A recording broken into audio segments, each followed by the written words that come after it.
धर्मेंद्र प्रधान यांच्या राजीनाम्यानंतर यापुढे नेमकं काय? दोन ज्येष्ठ प्राध्यापकांच्याकडून हे जाणून घेण्याचा मी प्रयत्न जनगर्जना लाईव्हच्या माध्यमातून केला.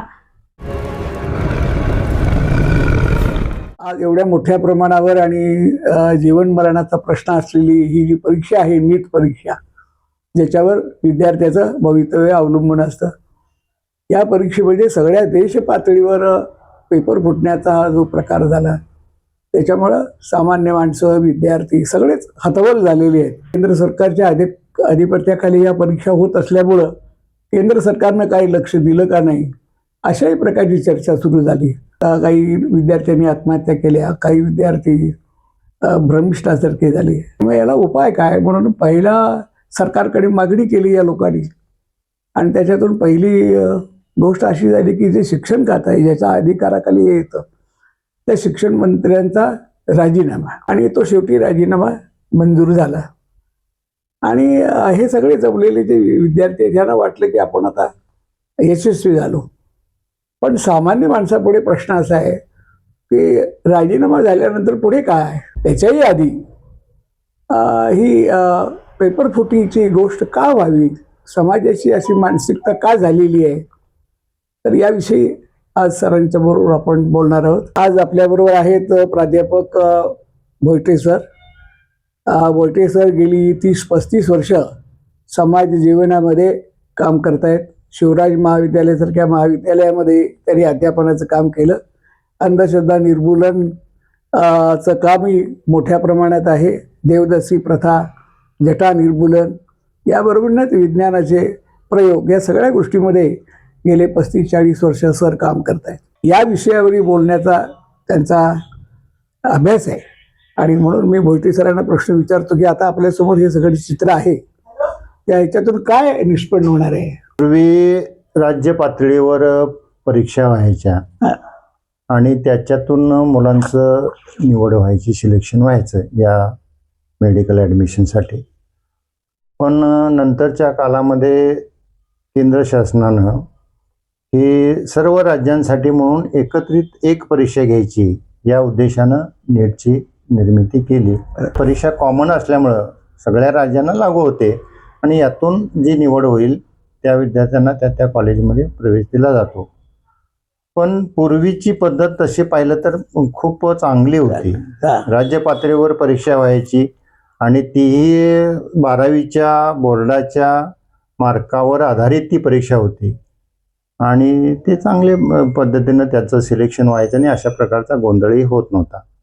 नीट या ठिकाणी लागू झाल्यापासून या ठिकाणी या अकॅडमी किंवा जे क्लासेस आहेत, या लोकांचं पे वाढलं, प्रस्त वाढलं, आणि पालक विद्यार्थी त्या क्लासेससाठी धावाधाव करायला लागले, प्रवेश घ्यायला लागले, आणि त्याच्यातून मग ही नको ती स्पर्धा जी आहे ती स्पर्धा वाढली.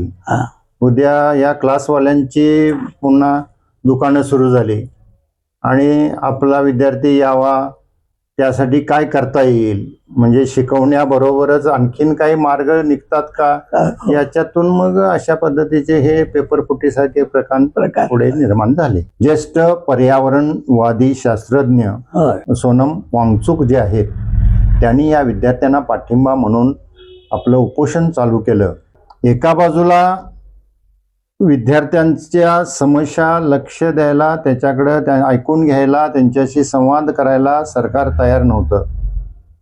दुसऱ्या बाजूला मीडिया जो आहे, तो मीडियाही या लोकांना किंवा ह्या विद्यार्थ्यांना म्हणावा तसा प्रतिसाद देत नव्हता, त्यांची प्रसिद्धी करत नव्हता. त्यामुळं सामाजिक पाठिंबा सुद्धा त्या पद्धतीने मिळत नव्हता.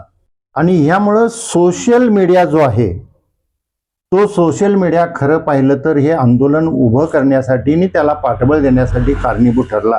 कारण हे जे विद्यार्थी आहेत, हे सोशल मीडियावर व्यक्त व्हायला लागले, आणि ते व्यक्त झालेले त्यांचे विचार जे आहेत ते घरोघरी पोचले, आणि त्यामुळं याला पाठिंबा वाढत गेला, पाठबळ मिळत गेलं, आणि प्रत्येक घरातला तरुण वर्ग जो आहे त्या ठिकाणी त्या आंदोलनासाठी बरेचसे विद्यार्थी त्या ठिकाणी प्रत्येक राज्यातनं दिल्लीमध्ये जंतर मंतरवर गेले, असे पेपर फुटी का होतात? नीट परीक्षा नव्हती त्यावेळी डॉक्टर होत होते की नाही?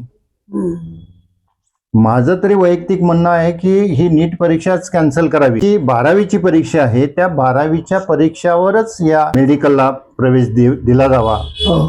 कारण 12वीच्या परीक्षेची जी सिस्टीम आहे ती खूप छान सिस्टीम आहे.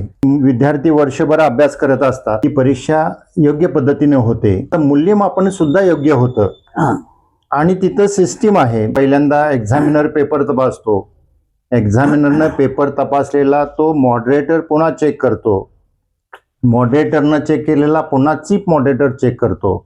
म्हणजे त्या ठिकाणी चुका होण्याची शक्यता खूप कमी असते आणि विद्यार्थ्याची खरी टेस्ट परीक्षा त्या ठिकाणी होते.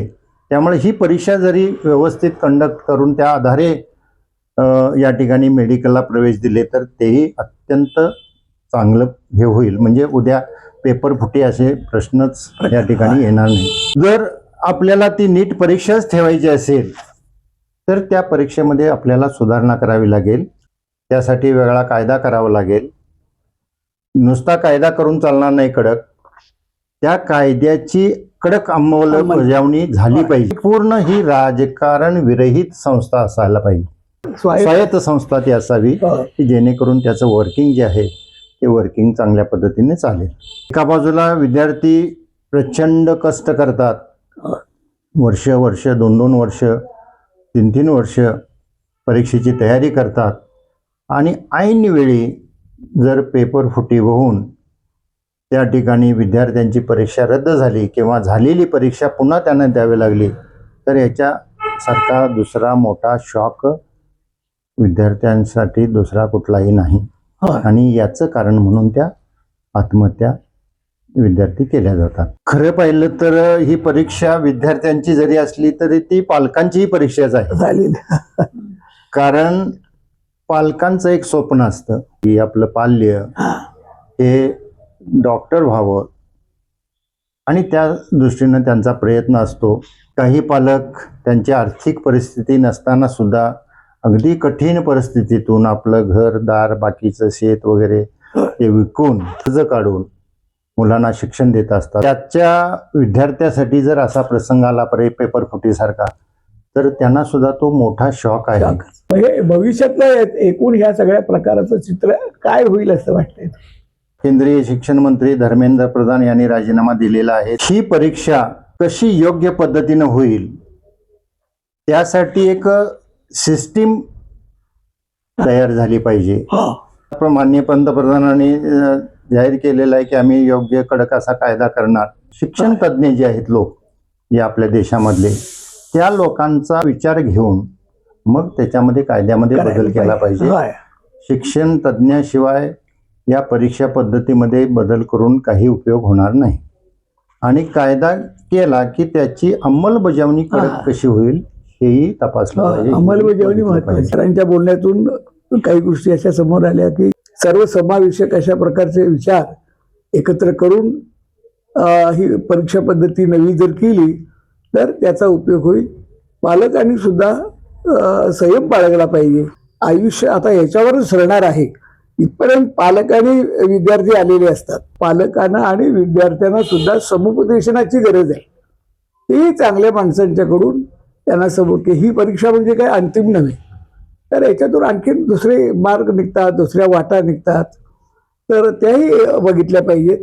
अशा तऱ्हेनं हे समाजातलं वातावरण निर्माण व्हायला पाहिजे. ते झालं तर मोहिते सर म्हणतात त्याप्रमाणे तो विद्यार्थ्यांना, पालकांना, सर्वांना न्याय दिला असं. जनगर्जना लाईव्हसाठी कॅमेरामन जय्यद सय्यदसह लता पालकर, गडिंग्लज.